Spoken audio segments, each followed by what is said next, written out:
From there, okay. All right. Good afternoon, everybody. It's great to see everyone, and it's my pleasure to introduce Divita Vohra. Divita Vohra is a senior product manager at Spotify. She's passionate about building visionary, impactful, and responsible AI solutions. And she has an MS in computer science from Georgia Tech and BS in computer engineering from Virginia Tech. Yay. At Spotify, Vohra leads the development of a domain-adapted multitask generative AI model built on an open source backbone. She also helps shape Spotify's AI infrastructure ecosystem, designing tools for fine-tuning, evaluation, and inference across batch and real-time workflows. Previously, she led ML platform development at Capital One, focusing on model development and forecasting.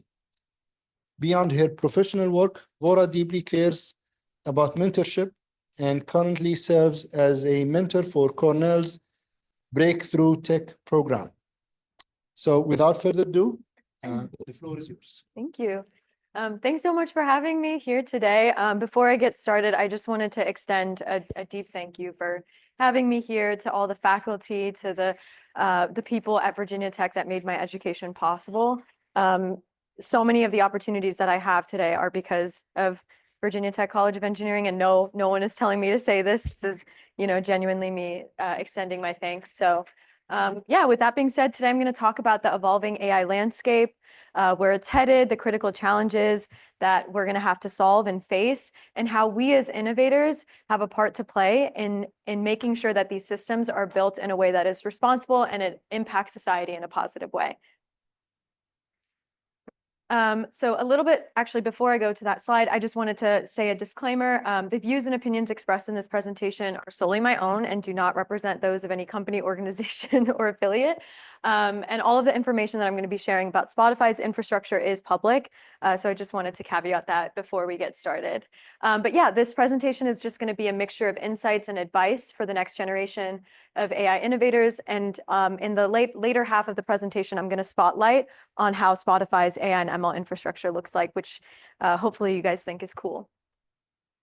A little bit about myself. So after graduating from computer engineering, I decided not to go into the traditional software development job family. I decided to be a product manager. I'm very motivated by impact. And I just thought that combining strategy with technical expertise was a place where I would be most passionate and where I would be able to flex those skills and that desire to create an impact.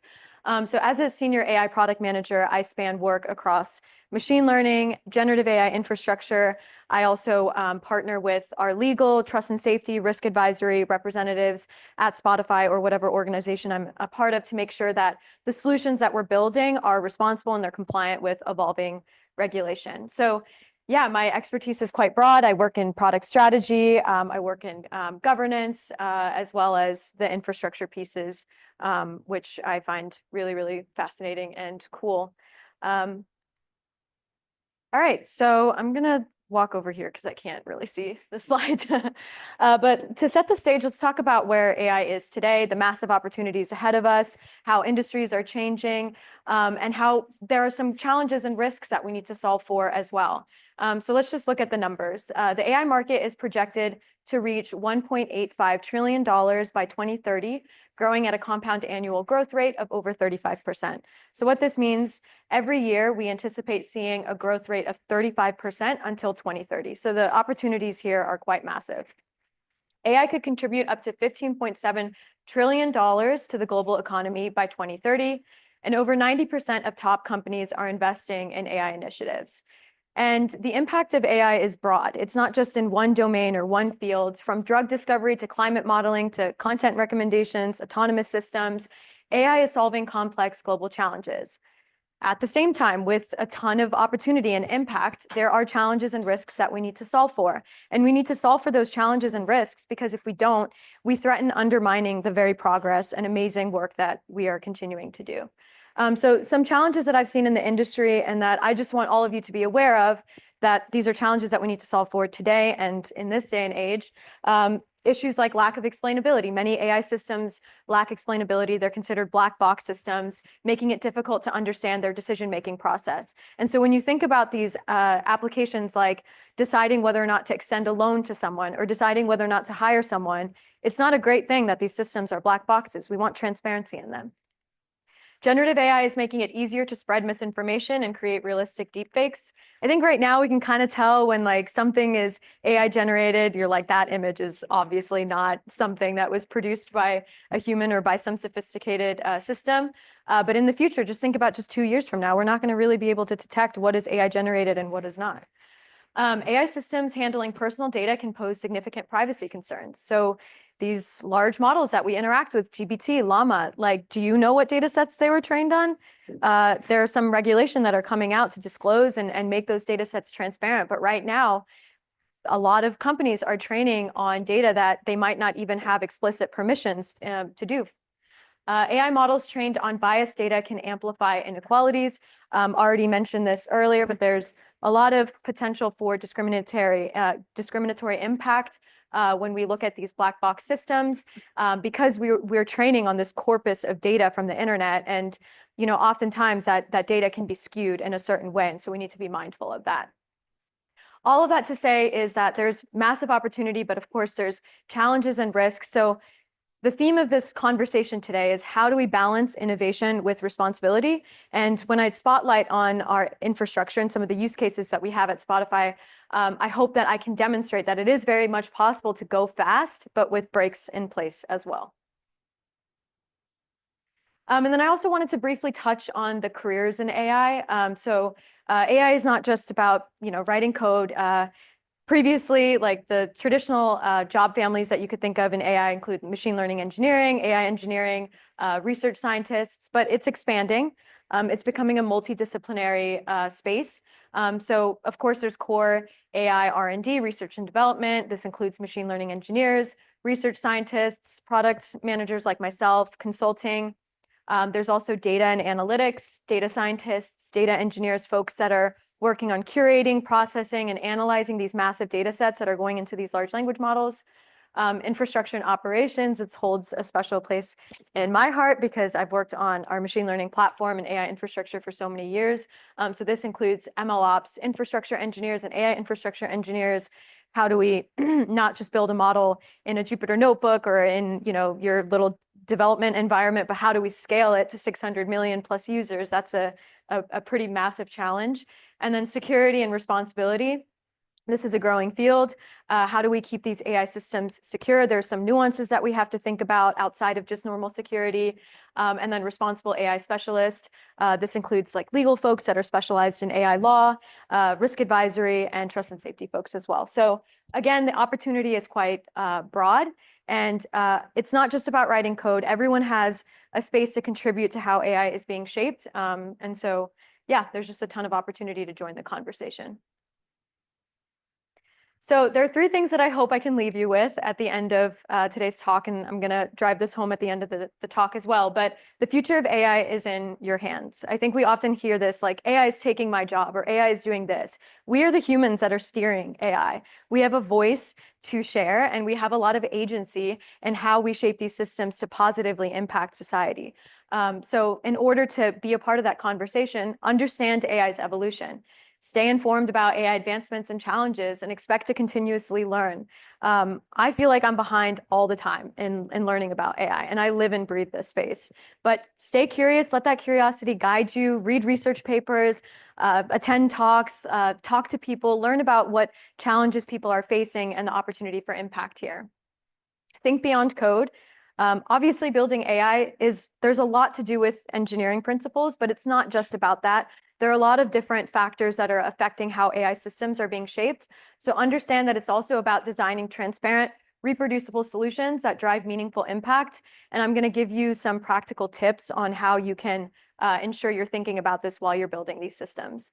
And then, of course, apply what you learn. You have more agency than you think. You have a voice and you have a perspective to share. So believe in that voice and, contribute to the larger conversation. Okay, in this next section, I kind of want to talk about the advancements in AI infrastructure. So from the early days of limited compute for model training to now these massive distributed AI systems, we've come a long way. And there have been a lot of pivotal moments along this journey, which has made this transformation possible, from modern cloud computing to the rise of GPUs to the open source ecosystem. A lot of these advancements have made this evolution in AI and AI infrastructure possible. So first and foremost, I want to talk a little bit about cloud-based platforms. So in the early days, a lot of companies had all of their infrastructure on-premise in data centers. And so what that meant was that if you wanted access to a large amount of compute, it was not very easy to get a hold of that unless you were a big company with a lot of funding. So think about researchers, think about startups, people that might not have access to that financial capital. They won't get the access to have the compute in order to run these large-scale AI experiments. Now introduce cloud-based platforms. You can now get access to that compute on demand. So, AWS, they have a lot of tools for distributed compute. Google provides GPUs and TPUs on demand in order to scale your AI workflows. And in Azure, you can start up in a Jupyter notebook and then just get access to the compute you need. So with the rise of cloud-based platforms, AI is becoming democratized, and access to AI tools is also becoming democratized. Of course, there are still challenges that we need to think about when it comes to cloud-based platforms. So some challenges that we're talking about in the industry include, cost. How do we optimize for cost? Access to GPUs and TPUs is quite expensive. So, how do we pick the right infrastructure and compute when we need it? And then also security is another big issue. So when you have everything on premise, you keep all your data in-house, which is really, really great for privacy. But when you're working with these cloud-based platforms, you have to understand that your data is no longer all going to be within one ecosystem. And so there are certain considerations that you have to put into play there. The other advancement in AI infrastructure that has made a lot of the work that we're accomplishing possible is, of course, hardware acceleration.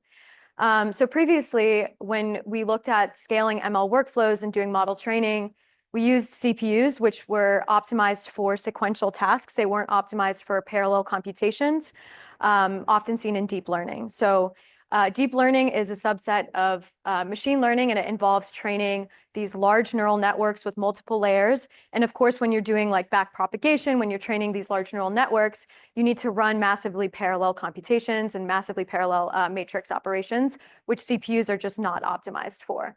So around 2015, I'm sure you guys have heard of NVIDIA's work and GPUs. This access to this hardware for scaling ML workflows was becoming democratized. So GPUs are, of course, optimized for massively parallel computations, ideal for training large neural networks. And the use of GPUs in these deep learning tasks reduced training time from weeks to days. And so this really amplified the amount of experimentation we could do. It amplified the innovation because you're no longer just sitting there waiting for a job to be done using like an itty-bitty CPU. Now you have access to GPUs and multiple machines and clustering across multiple machines in order to scale your workflows. TPUs are also another advancement in hardware acceleration. This was custom built by Google for tensor computations. And tensor computations are, of course, the mathematical backbone of deep learning. So this, again, made a lot of these training jobs much more efficient. And TPUs actually power Google AI services like Bard and Gemini AI, but they are constrained to just the Google Cloud ecosystem. So you can't get access to TPUs with AWS, for an example. So there are trade-offs to using these hardware options. GPUs are more widely available and flexible, but of course they consume more power.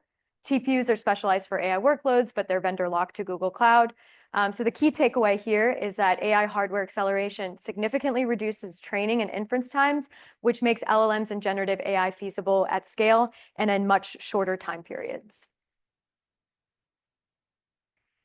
And then the other advancement that happened within the larger AI infrastructure industry was the rise of distributed compute. So oftentimes these AI models, they're too large for a single machine. Even if you have access to GPUs, that's great, but sometimes you need access to a ton of GPUs. So how do you do distributed compute, and how do you enable scalability and efficiency? There are a lot of frameworks that are coming out in the industry. So the distributed execution framework that we use at Spotify is called Ray. It was built and open sourced by this company called Anyscale, and it was actually a research project from UC Berkeley. So I highly suggest checking out Ray. It's being used in the industry quite a lot right now. So if you want to build some familiarity with industry tools, that's a really, really great one. And so with distributed compute, these tasks are divided across multiple machines, which of course give access to more compute than what just one GPU can give you. But there are some challenges that we need to be aware of with distributed compute. Things like fault tolerance, what happens when one node goes down, how do you make sure that the whole job doesn't fail? Communication overhead, you might be working across a network and you have different nodes. And so how do you make sure that the scaling job is still efficient and things are and these nodes are talking to each other in an efficient manner? And then of course, cost is just a continuous concern that we'll always have to think about with these larger AI workflows. And then last but not least, the open source has been evolving quite rapidly ever since I would say like 2015 and beyond. So previous to this advancement in open source, a lot of research was done behind proprietary doors. And so that meant, again, startups, researchers didn't have access to all of these novel paradigms. But recently, a lot of developers have been building off of the work that has been already done. So for example, if I want to use a large language model, I don't need to necessarily pay OpenAI in order to use GPT. I can just use an open weight model, host it on my own infrastructure, and kind of adapt it in the way that I want. Similarly, MLflow is an open source tool for tracking ML experiments. And so I don't need to create like my own experiment tracking tool or just use spreadsheets in order to track my evaluation metrics across different training runs. I can take access of a lot of the amazing work that this community has done and build on top of it. So just wanted to kind of share some tools that are being used in the industry. I highly suggest building familiarity with these tools as you move forward in your education. All right, so yeah, we've come a long way with AI infrastructure, and it's made a lot of the work that we're seeing in AI systems and AI innovation possible. But beyond just adding more compute and scaling, there's a lot of challenges that we need to solve in order to secure and govern our systems in the right way. So these are some of the challenges that you can expect to face and tackle as you grow in your careers. Compute and scalability constraints, we already talked about this, but as AI models grow, the demand for GPUs, TPUs, and distributed compute increases, which drives up costs and energy consumption. So this is going to be a constant challenge that we're going to need to solve for. How do we make things more efficient? Cost optimization and accessibility. We talked about how cloud-based solutions provide flexibility, but sometimes they come with high operational costs. Data management and security. Managing high quality balanced data while ensuring privacy and security is critical. And then of course, reliability considerations. Our infrastructure needs to be robust and fault tolerant, ensuring uptime and consistent performance. So again, these are some of the challenges that we're facing in the industry right now. So all of this is great. It really showcases the massive opportunity that we have ahead of us. But how do we do this in a way that is responsible, in a way that users actually trust? And so that brings us to the next part of this conversation, building responsible AI systems. So as I mentioned, accuracy and performance is really important with AI systems, but how do we inspire user trust? So according to Accenture research, only 35% of global consumers trust how AI technology is being implemented by organizations. 77% think organizations must be held accountable for their misuse of AI. And to earn trust, AI must be transparent. It can't be a black box anymore. Organizations need to be clear about how their models are trained, what data they use, and how decisions are made. And responsible AI isn't becoming an option anymore, especially as regulations are rising and are evolving. It's becoming foundational to company strategy. What does responsible AI even mean, though? IBM defines responsible AI as a set of principles that help guide the design, development, deployment, and use of AI, building trust in AI solutions that have the potential to empower organizations and their stakeholders. So it's not necessarily just a checklist that you need to satisfy or check the box like, yes, I am responsible, but it's more about this concept of aligning to human values and ensuring that your AI systems are creating the impact that you actually want. So part of creating user trust is tackling a known issue in AI systems. So we know that there's a ton of bias in systems, and it's showing up in different ways. These are just some examples. We see bias in how we hire with AI systems, with health diagnoses, with so much more. And so this is something that we need to solve for in order to get user trust. Where does this bias come from? This bias comes from the historical data that we train these large language models on. So of course, like with GPT, they're training on massive amounts of data on the internet. But as I mentioned, this data could be biased. No one's really looking at it. They're just kind of feeding it into the model. Other forms of bias include sample bias. Maybe you're taking a portion of the data and you're unconsciously capturing only one part of a demographic instead of the entirety of it. Another form of bias is labeling bias. So sometimes you have human annotators that are curating these data sets, and they can unknowingly and unconsciously introduce bias. And so that is something that we need to keep an eye out for and solve, because if we keep seeing these headlines, then people aren't going to trust AI systems, and all of the amazing work and progress that we've put forward is going to be threatened. So these are some practical tips on how to mitigate bias and promote fairness. Like I mentioned, data is the backbone, but there are other systemic safeguards that we can put in place as well.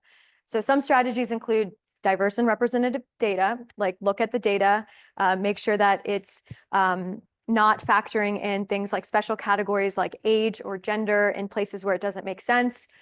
There's a concept of bias-aware algorithms or fairness evaluation metrics. So in this space, you can understand if the output is different for a certain group of a demographic group or a certain gender. And so just like the traditional eval metrics that you would look at, like accuracy, recall, you can actually have these eval metrics in place when you're building your AI models. Algorithmic impact assessments are another framework that is being used in the industry. There is a link at the bottom in terms of how Spotify does algorithmic impact assessments. I highly recommend checking that out. But in these impact assessments, you again go through a review with your product trust and safety team, these specialists in product policy, and you kind of evaluate, hey, is this AI system serving this entire group of users in the way that I want, in a way that's not skewed towards one set of users over the other. Diverse development teams, I really believe this. If you have diversity of thought and perspective, it makes better and more well-rounded solutions. And then, of course, review boards, we see a lot of that at different companies. Before putting an AI model into production, you have a review board that's like, did you satisfy all of these steps in order to make sure that we're not breaking any laws, in order to mitigate any bad press, and to make sure that we're keeping user trust. And then these are some practical tips on how to create transparency and explainability in these black box systems. So like I mentioned, I'm a broken record here. AI decisions impact real world outcomes. It's going to continue to grow. Understanding how a model makes predictions is crucial. And so there are tools that you can integrate within your larger development lifecycle, things like SHAP. If you're looking at a traditional supervised learning model, like a classification task with SHAP, you can understand feature importance. So for example, if you're using age or gender as a feature in your model, SHAP allows you to see, okay, how much of that feature is actually feeding into the output. So if you look at the top right, if relationship or age is like a huge factor, then you know that there might be some biases that you're introducing into your model. And so understanding feature importance can be a really, really great tool. Models and system cards. Model cards, I think, was brought up by Google. It was pioneered by Google, but now we have our own version of models and system cards at Spotify as well. And this is basically just documentation for your model and AI system. So you can kind of see, an example model card for Gemini. There, they're outlining the model architecture, the inputs and the outputs that went into the model, the usage, the application of the model, the known caveats. And so with these techniques, you can create transparency and explainability in these systems. To continue on, data lineage, tracking where data comes from, how it's processed, model experimentation tracking. I talked about MLflow, which is an open source tool for tracking your experiments. With model experimentation tracking, you can log changes in model versions, hyperparameters, and performance metrics. So there's a level of auditability of how you got the result that you did with your model. And then, of course, Tracking things like fairness and bias is not just a one-time thing, it's an ongoing effort. And so once you put your model into production, you want to make sure that you're monitoring your model and making sure that you're capturing any feature drift that could be happening in production. So yeah, these are just some practical tips on how to mitigate some of these risks that we've talked about, because again, if these risks continue to boil up and people are looking at the news and are getting scared about AI systems, then it really, really threatens a lot of the progress that we've been making. All right, so I wanted to ground us with just some background context of like how the industry is changing and how we can balance innovation and responsibility. But now I want to spotlight on Spotify's ML and AI infrastructure to give you a real world example of how this is being done and how we balance innovation and responsibility. All right, so before I go into the infrastructure, I kind of wanted to take you guys down memory lane to show you how our experiences have changed over time. And don't worry, if you're not a Spotify user, you're not hurting my feelings. It's totally okay. But I just wanted to kind of walk you through how these experiences have changed over time. So in 2010, we had the related artists and search feature. So this was something that was personalized to your taste profile. It's a homepage of basically the artists that we think that you would be interested in. Of course, this is fueled by principles of machine learning. Discover page. So this is a listing of like concert listings, artists, albums, songs that you could be interested in. And this is personalized to you as the user. Discover Weekly. This was a really, really big feature that we launched in 2015. So this is a weekly mixtape that's curated for your listening taste. Fun fact about Discover Weekly, since 2015 to 2020, we logged an aggregate of 2.3 billion hours of listening to Discover Weekly, which is longer than recorded human civilization. So clearly we did something right with this feature. But yeah, this is just another example of how we're using techniques like collaborative filtering in order to deliver this curated mixtape for every single user. So it's not just a cohort of users, but every single user gets their own personalized curated mixtape. And then we expanded into this generative AI paradigm in 2023. So I don't know if you guys have interacted with AI DJ, but this is like your pocket personalized DJ. It is fueled by the voice of X, who's a Spotify employee. And there's actual commentary that X speaks towards, which is generated by an LLM. And it is, again, personalized to your listening history, and it is delivered in real time. And last but not least, AI playlisting is a recent feature that we have expanded into the US in 2024. So with AI playlisting, you can tap the Create Playlist button, you can enter in a prompt, and Spotify will turn a prompt into a playlist for you. And this is great for like some ephemeral like sessions, like maybe you're at the gym and you just want a gym playlist, but you don't really want to put a lot of thought into it. You can use this tool in order to do exactly that. But all of this to say, there's been an evolution from machine learning powered experiences to now generative AI powered experiences. But because machine learning and AI has stayed so crucial to everything that we do at Spotify, we have a centralized infrastructure team who manages the infrastructure to then empower these developers, machine learning engineers, AI engineers, to focus on building the best models and the best experiences possible. All right, so going back on the timeline, in 2018, our infrastructure was quite distributed and quite chaotic. So a lot of folks were working with Shio, which is a data processing framework that we had built on Apache Beam. They were building ML workflows in Scala. Everyone was creating their own SDK in order to manage application code and infrastructure code. There was no centralization of it. It was just haphazard, and there was a ton of wasted time on managing this infrastructure. And again, ownership was very distributed. Like, who owns these system upgrades? Is it this one team? Which SDK should I use? Should I maybe use this team's SDK in order to avoid reinventing the wheel for my own work? It created a lot of inefficiencies in the work that we were doing as a company. And this was the path that people took to go to production. It was a choose your own adventure path. So people, used frameworks like PyTorch, custom built frameworks like Featran and Zoltar at Spotify in order to take an ML application from development to production, which really meant that this process of going from ideation to business impact was quite slow. And so this is something that we knew was a problem that we would need to streamline. And so all of those challenges to say, we need to centralize the burden of AI infrastructure management. We want to empower our ML developers to focus on what they do best, which is creating these innovative applications instead of dealing with the tricky nature of managing infrastructure, making sure it's secure, updating infrastructure as you need. And of course, this requires a little bit of a different skill set too. So a lot of data scientists, maybe research scientists that didn't have that infrastructure background, they weren't really well equipped to tackle some of these challenges. And yeah, I should have said this earlier, but I have a lot of like AI generated images with different prompts. And so hopefully you find that interesting as I go along today. The next lesson that we learned was that we needed an opinionated path to production. So that choose your own adventure DAG that I showed, it was massively complicated. There were no best practices, no best engineering principles that were being proliferated across the company. Everyone was just kind of doing the thing that they had insight into in order to take an application from development to production. So we recognized that we needed to streamline that experience so that we could maximize the amount of business impact and the amount of innovative solutions that we were putting in front of users.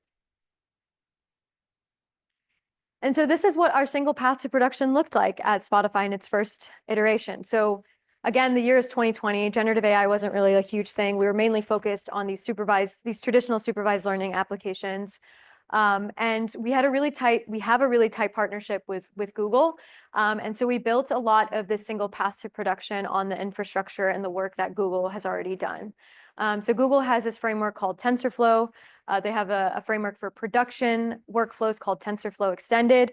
And with TensorFlow Extended, you basically have these components that are pre-built for you in an SDK that you can leverage. And you can just put in your application code within these components. So for example, there's a component for a feature collector. You put in your own logic, depending on how you would source data within the Spotify ecosystem. And then you can kind of chain these together and it forms a production-ready, robust, resilient system that can then scale. So we didn't have to build this ourselves. We could just stand on the shoulders of giants and reuse all of the great work that was already done. But we can make sure that we're doing this in a way that's streamlined. Everyone's taking the same path. And we know with certainty that there won't be outages in production as well. So yeah, there's the TFX workflow, which is the SDK of all of these different components that are used in a supervised learning application and taking that into production. And then we had Kubeflow, which is another tool which is used for orchestration. It's built on top of Kubernetes. So again, these are all tools that I suggest you build familiarity with because they're being heavily used in the industry. Okay, so what were the lessons that we learned at this phase of our journey as a centralized ML platform team? We learned that we needed to build for a broader set of personas, not just ML engineers. So ML engineers aren't the only ones working on AI and ML, right? We looked at that whole slide of all the different disciplines that are working with AI. So we knew that in order to maximize our impact, we needed to create a user experience for taking things from development into production that had a much lower barrier to entry. So the slide that I showed earlier, working with Kubeflow, working with Kubernetes, a lot of research scientists, data scientists, they don't have that background. And so we needed to make something that was a little bit easier to work with in order to maximize the impact that we were making as a business.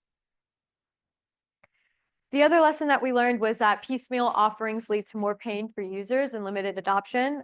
So I am a product manager, and one thing that we do track, of course, is adoption and utilization of our tooling. So with the ML platform, we realized that a lot of our tools didn't talk really well with one another. So while you might use a tool to understand your features, and you might use another tool to train your model and another tool to evaluate your model, they didn't go together very well. And so that meant that people would stop at one product, maybe go to another product that wasn't formally supported by the company in order to achieve what they needed to achieve, and then come back to the platform, which is a very disjointed experience. And so we're going for, we want all of these users to leverage all of our platforms, all of our products, all 4 of them, not just one. And so that's really where we came up with Hendrix. Hendrix is our unified and seamless ML platform, going all the way from data analysis and exploration by integrating with our data platform, all the way to model serving and model observability and integrating with our experimentation platform.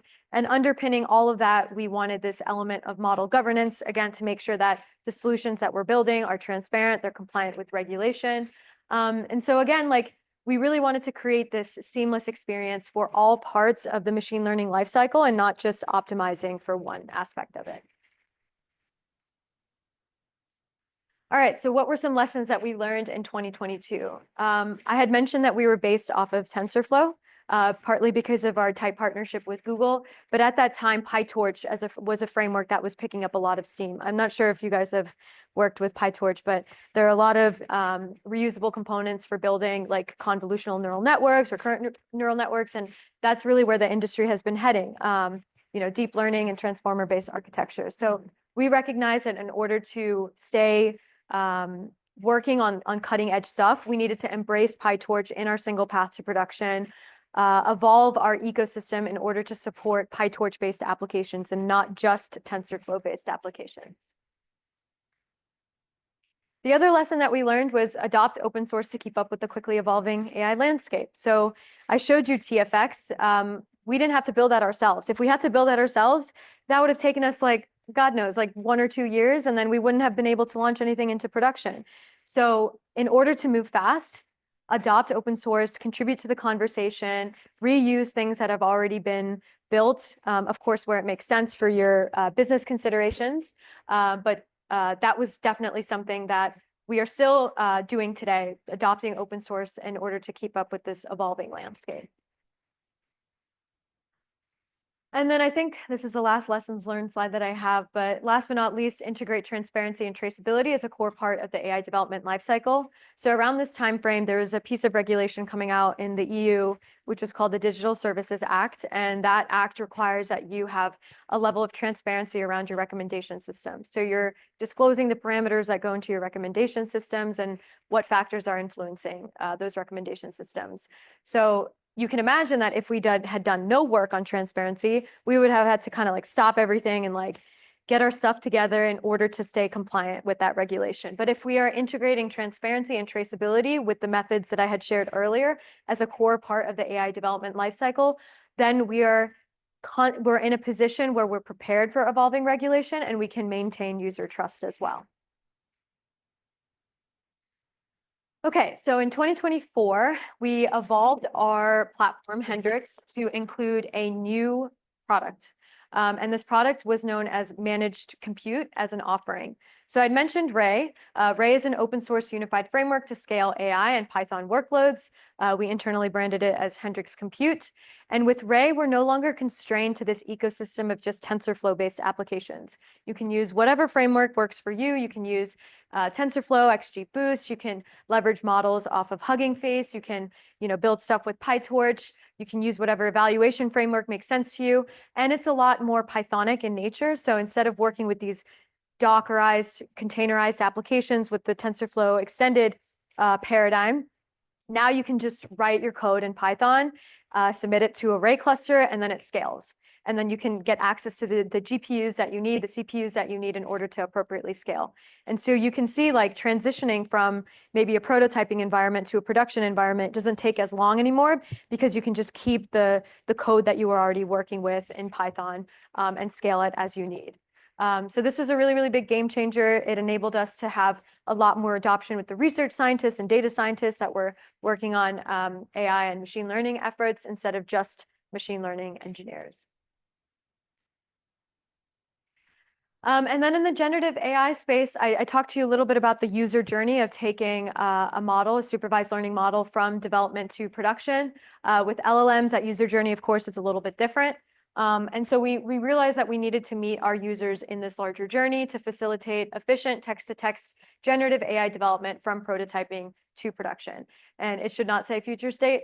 This exists today. I just pulled this from a different slide that I had presented at Spotify a while ago. But the user journey here with generative AI, you're prompting, you're fine-tuning and evaluating your models. And then, of course, you're deploying them once you're done fine-tuning and evaluating. And so within that, you choose a foundation model and data set that best supports your use case. You customize your selected pre-trained model with techniques like LoRa. You define the appropriate safety guardrails here. So this is largely referred to as model adaptation. You iterate to find the best version of that model, and you evaluate with whatever appropriate evaluation metrics you have. And then, of course, you deploy your model with the right infrastructure in order to support it. And underpinning all of that is that compute layer that I had mentioned. We use Ray to distribute these AI workflows at scale. I already talked a little bit about this, but we're heavily betting on open source at Spotify. So we don't, we're standing on the shoulders of giants. We're reusing things that have already been built. I already spotlighted on ML Flow a little bit, but we also use this framework called, or this tool called VLLM. VLLM is a tool to scale LLM deployment. There are a lot of techniques that they've implemented, the VLLM team, like page detention and continuous batching, in order to make sure that we're leveraging the compute in the most efficient way possible, which is helpful for cost and things like latency as well. So highly recommend checking out VLLM. And then we also use Flight, which is a workflow orchestration package for ML tasks at Spotify. It's more Pythonic, which is the language that most of our users are most comfortable with. So again, just a few examples of how we're betting on open source at Spotify. And then another tip on how to create transparency. So I had mentioned that a lot of our products were disconnected. And a reason that they were disconnected was because we weren't defining things at the metadata layer in the same way. So for example, if you're defining a model version differently in your training environment, but then it's something else in your serving environment, well, then of course that creates incompatibilities and a lot of friction for people that are just trying to use this in a seamless way. And so in order to create this seamless user journey and to create a foundation of transparency, we knew that we needed to create a set of specific entities, definitions, and interrelations, and define that in order to create systematic traceability as the foundation of our infrastructure. So we went through and defined some of these terms, like what does a run mean? It's a record of execution of an ML workflow. What does a model version mean? It's an artifact from a specific training of a model. And now the way that these systems or these products within the larger lifecycle talk to each other is through this common language, which, like I mentioned, creates a more seamless experience and transparency as a foundation. And this is an example of an AI system card that we have at Spotify. So this is a system card for an image moderation task. So you can see all of the different components that are going into it. You can see that there's 2 models that are going into this part of the system and 3 models that are going into this part of the system. So this is another technique of how you can create transparency in these black box systems. And then on the next slide, you can see some of the fields that we have. We have things like business type metrics. Does it generate user recommendations? As I mentioned, we have to stay compliant with the Digital Services Act. So there's certain levels of transparency we need to provide for recommendation systems. And then you can see one of the models within this larger image moderation system. This is image moderation signals. There you can see the environment in which it was trained, the inputs and outputs. It connects out to the BQ table, the BigQuery table, in which the features are being sourced. And there are elements of algorithmic responsibility as well, like are there concerns with the impact? So again, these are just some techniques you can put into play in order to balance innovation with responsibility. Another spotlight on ML Flow. So ML Flow is a comprehensive solution to streamline the machine learning lifecycle and enhance collaboration. It ensures reproducibility of eval results and transparency in experiments. So with ML Flow, you can log and track experiments, you can version your models and data, and you can have automated reproducibility. And we really, really liked ML Flow because it was an open source framework. And so we could take it and we could customize it within our larger ecosystem instead of going with a vendor managed product like Weights and Biases and then kind of being privy to how they do things and how they evolve their product. So there was a little bit more of ownership of destiny, I guess, with adopting this tool for ML reproducibility and tracking. Okay, so this is an example of an A/B test that we ran with the infrastructure that I had mentioned and with a generative AI model. So here, the use case is testing, predicting episode popularity with Llama 2. The 1 billion parameter Llama 2 model, which is affectionately known as Tiny Llama in the industry. But if we start off on the left-hand side, that's our candidate source generation system. So we're taking about 30,000 episodes per day. Tier 4 episodes, these are less streamed or less popular episodes. And then we're sending Llama the title and description of the episode, and we're asking it to predict whether or not it's going to be popular or not. Output true or false. And so now we have our candidates. All of the candidates that are outputted as true are then sent into a ranking system. And then that ranking system basically puts the episodes that you see on your homepage. So if you are a Spotify user, there's a section for episodes for you. This is how that whole system works. And so what we were testing was, can we replace one part of the system with an LLM, and will it lead to improvements in top line metrics? So the top line metric here that we were looking at is impressions to click, the ratio of impressions to click. So if that went up, that means that, okay, Llama affected something in a directionally positive way. And what we learned from this test is that impressions to click did go up. And so that represents this kind of phase of time where we're now taking these ML systems and we're updating them with generative AI models to create even more impact. But hopefully this gives you just a grounded understanding of how A/B testing happens at companies, and kind of like what variables we're manipulating and what metrics we're looking at in order to understand if it's successful or not. But the infrastructure that I walked you through underpinned all of this. And it leads to, real world experiences that you interact with every day. So, yeah. And just to recap all of that, here are some of the lessons that we learned building infrastructure for AI at Spotify. Managed compute as an offering, embrace augmentable and extensible systems by aligning with open source. AI is changing a ton. So in order to keep up with the pace of AI, we need to kind of just stay in tune with the larger evolving open source ecosystem. Create opinionated but flexible paths for production. Streamline the path to go from development to deployment, but make sure there's flexibility in place too. Like, don't just constrain it to one framework. Unify through common metadata and entities. This is helpful for not just transparency, but also to have a seamless user journey across the different products that are talking to one another. And then, of course, transparency is a forethought, not an afterthought. This space is becoming heavily regulated, especially in the EU. So in order to go fast, have some breaks in place as well, where you can slow down if need be. All right, yeah, just some final words.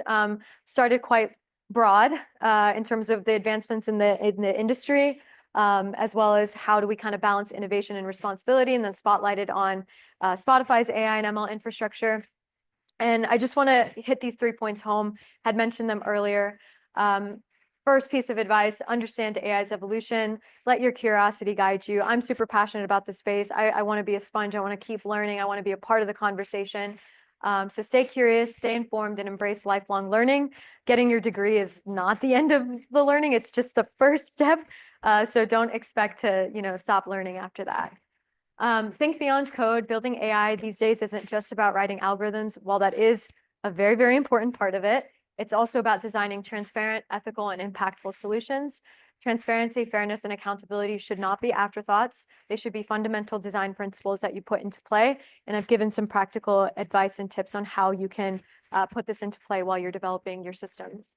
And apply what you learn. You have more agency than you think. Use your knowledge to drive positive change where you can. Speak up in conversations, in your roles. Share your ideas, share your perspectives, share concerns. Whether you're an engineer, researcher, or strategist, you have a voice in how AI is built and used.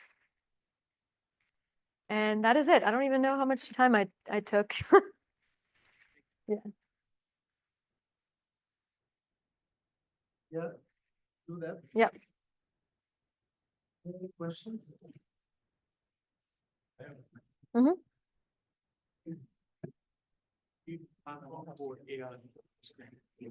Sorry. The complete platform that you showed for AI deployment, or LLM application deployment, Yeah, is that open source, and that's can VLLM. people like play around, like use it in their local Find your own cluster? Llama model and deploy it to VLLM. Okay. Yeah. Okay. Thank you. I have a follow-up question. Yes, Actually, I have 2 questions. sure. But first, thank you very much. Yeah. This is really inspiring. And, Yeah. you gave us a glimpse of how big companies, the inner working of big companies, big tech companies. Mhm. Thank you for that. Yeah, of course. The first question is Hendrix Compute. Can other users adopt it? Can other users make use of it? Yeah, so when I refer to Hendrix Compute, what I'm referring to is an internal branding of open source Ray that we now manage in-house. So Hendrix is our machine learning platform that we have at Spotify. So yeah, Hendrix Compute is proprietary because it's our managed version of Ray. We have a team of machine learning infrastructure engineers who manage that product. But Ray is open source, and so you can access Ray, today on your own. Okay, great. Wrapper. Yeah, it's not even a wrapper. It's just like a branding that we did. Like we call our. It's a way of doing. It's Can I- just honestly throw Hendrix in the garbage. Like it's not really like a wrapper around to anything. It's literally just a branding of our machine learning platform. We, like Jimi Hendrix, we decided to call Spotify's machine learning platform Hendrix, but it doesn't represent anything except the fact that they are managed versions of these open source solutions that we have in-house. Yeah. Second question is regarding one of your main points, which is, keep up with the evolution. Yeah. How can you do that? I mean, you showed us like 2018, 2020, 2022. It's so fast. Mm-hmm. How can you keep up with this development? And I mean, like, if you can give Yeah. help to our students, Yeah. keeping up with like the latest research, or do you have any tips on how? I think attending conferences is a really big thing, but I understand that there's a barrier to entry for that. Like you have to pay money, follow people on LinkedIn. I found that following a lot of these researchers, like researchers I look up to, like Dr. Fei-Fei Li, like they post a lot about, research that is coming out. So that's a way that I stay plugged into it. There's email distribution lists you can sign up for, like Hacker News. You can follow subreddits on Reddit. And like podcasts are also another great way to stay informed. There are a ton of great podcasts out there that you can just listen. Yeah. There's a ton of podcasts you can listen to. And then I think like once you start becoming a part of the conversation and once you let your curiosity guide you, then it's limitless. Like there's just a vast amount of knowledge out there. So I don't expect myself to know everything about everything AI related, but I do know a lot about AI infrastructure because I have my computer engineering background, I have my computer science background, and that's really where my passion lies. And I kind of let it guide me. So, I mean, don't expect to always know everything that's going on. I think that's okay, but pick your spaces where you want to specialize and focus on creating an impact there. Yeah.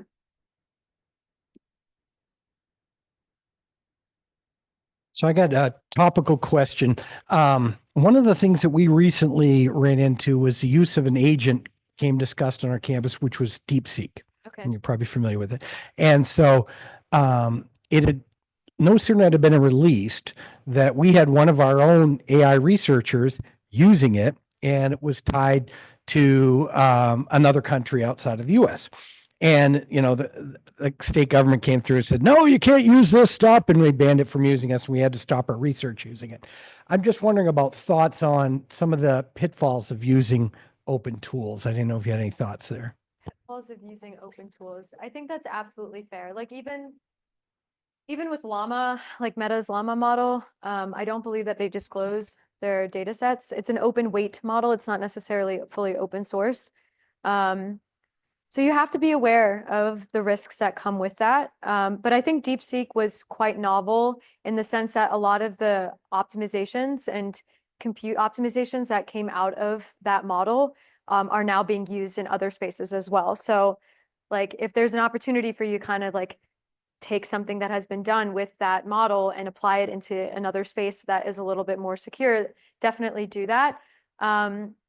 But there are always going to be pitfalls and risks that we need to, that's what I mentioned, like the whole conversation, like there's a ton of innovations, but there's also challenges. In order to make sure that you're not undermining those innovations, you have to be cognizant of the challenges as well. So a lot of it is educating yourself and, maybe asking like before using these models, like, hey, like the experts in the room, like what are the risks? Let's have a conversation about it. Like, is there going to be anything bad that happens with me experimenting with it? So leverage your community as well to ask these questions because yeah, there are a ton of associated risks that come with it.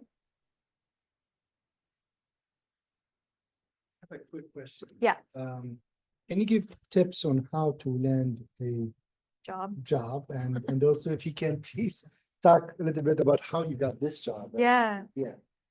Okay, well, how I got this job, it's not really that helpful. I got contacted by a recruiter, and that was just so honestly, like LinkedIn is great. Like really, really like leverage your LinkedIn network, build up your resume on LinkedIn. People like that's how I got my job at Spotify.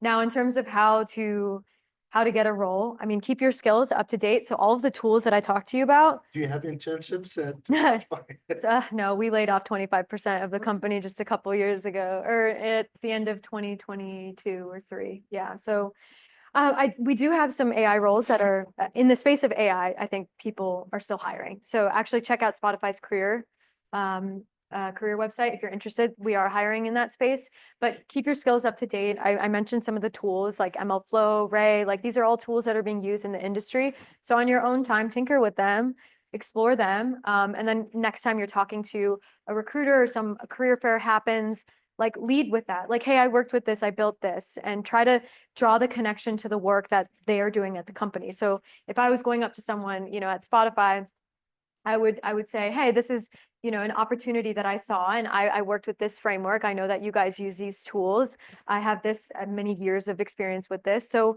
like have an intentional plan when you also talk to people from these companies and do your research before you talk to them, because it really resonates. If someone comes up to me and is like, hey, I read your paper on this, and like you're using this framework and that tool, and I did that, and I was able to solve this problem. I'm like, okay, like that person could really easily like onboard into Spotify, and they could, pick things up pretty quickly, and they have a passion. So lead with that passion, because I think it can take you places. At least that's what I've learned in my own career journey.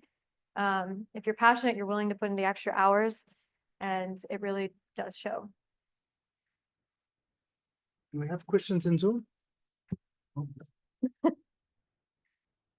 And based on your interest in continued professional growth, Mhm. I just saw, we just posted a position for AI architect in Blacksburg or hybrid or Virginia Tech's corporate wide. So just, if there's anything that's of interest. Let's hope no one on Spotify is listening right now. We really appreciate it. Yeah, but Thank you. connect with me on LinkedIn if you guys have any other questions that come up later. Like I'm happy to answer them. Yeah, this should be a community conversation. Like we are all a part of the future. So yeah, happy to connect. Thank you very much. Thank you. Thank you.